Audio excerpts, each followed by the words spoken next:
For extract it is marked here, see the line. पर एक और अपराध करने का साहस वह न जुटा पाया। Questions will be given.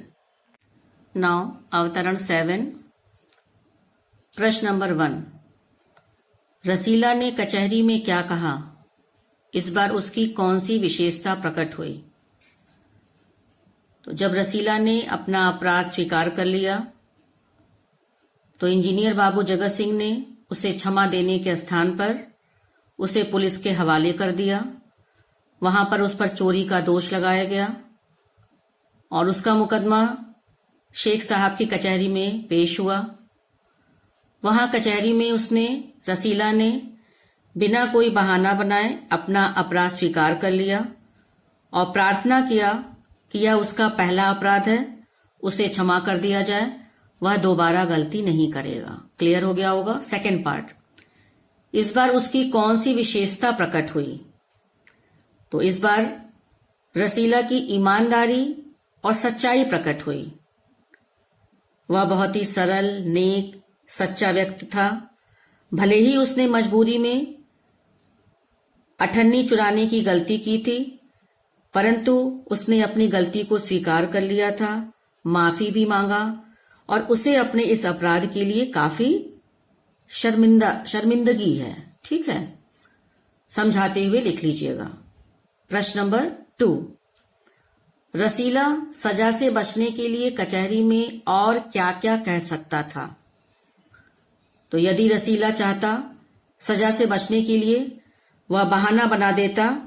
वह कह सकता था कि यह सब उसके खिलाफ की गई साजिश थी, कि वह नौकरी नहीं करना चाहता था, इसलिए बाबू जगत सिंह हलवाई से मिलकर उसे फंसा रहे थे।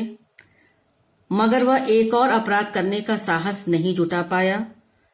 उसकी आंखें खुल गई थी और इसलिए उसने अदालत में बिना अपने आप को बचाए अपना अपराध स्वीकार कर लिया। क्लियर हो गया होगा। प्रश्न नंबर 3, उसकी आंखें खुल गई थीं। यह कथन किसके बारे में कहा गया है और क्यों? तो किसके बारे में कहा गया है यह कथन, उसकी आंखें खुल गई थी? इंजीनियर बाबू जगत सिंह के नौकर रसीला के बारे में कहा गया है। क्यों कहा गया है यह वाक्य, यह कथन? क्योंकि उसे अपने पहले अपराध का पछतावा हो रहा था और उसने अदालत में अपना अपराध स्वीकार कर लिया और भविष्य में ऐसी गलती कभी न करने की उसने प्रतिज्ञा ली थी, अर्थात एक और अपराध करने का वह साहस नहीं जुटा पाया। ठीक है, आगे उसे यह भी समझ में आ गया था कि अगर कोई गरीब आदमी अठन्नी की चोरी करता है तो वह अपराधी हो जाता है, परंतु अमीर लोग बड़ी बड़ी रिश्वत भी लेते हैं, बड़ी बड़ी चोरी करते हैं, तो उन्हें कोई कुछ नहीं कहता, उन्हें पकड़ा नहीं जाता है। क्लियर हो गया होगा। प्रश्न नंबर 4, किस बात से पता चलता है कि शेख साहब न्यायप्रिय आदमी नहीं थे? तो तुम लोगों ने पढ़ा, उसको लिख लोगे कि शेख साहब द्वारा रिश्वत लेना उनके न्यायप्रिय आदमी नहीं होने का सबसे बड़ा प्रमाण था। उन्होंने रसीला को केवल अठन्नी की चोरी के लिए 6 महीने की सजा सुना दी और जबकि स्वयं हजारों रुपए का रिश्वत लेकर वह बैठे हुए थे और उन्हें कोई नहीं पकड़ रहा था, उनके अपराध को कोई जानता भी नहीं था।